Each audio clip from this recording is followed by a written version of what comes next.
দেশ আমার, দায়িত্ব আমার। মানে ডক্টরি পাশ করেছি, আমি ইন্টার্নি করছি। সো দেশের মানুষকে সেবা দেওয়ার ইচ্ছা ভবিষ্যতে। দেশের প্রতি দায়িত্ব বলতে গেলে কোনো ধরনের অপকর্মকে বা কোনো ধরনের, যেমন কোথাও কোনো কাজ করতে না পারাতে ঘুষ দেওয়া বা এই টাইপের কিছু করা, এগুলো থেকে সবসময় আমি দূরে থেকেছি, অ্যাভয়েড করেছি।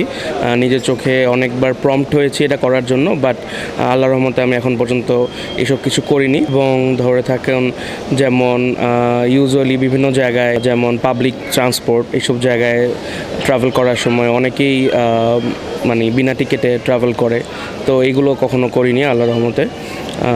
মানে এরকম ছোটোখাটো যেগুলা মানুষজন ইউজুয়ালি বা সচরাচর ভাবে যে আচ্ছা ঠিক আছে এটা করলে কী বা আর হবে, কেই বা আর দেখবে, ইনশাল্লাহ এই টাইপের সব কিছু আমি আন্ডার এস্টিমেট করিনি।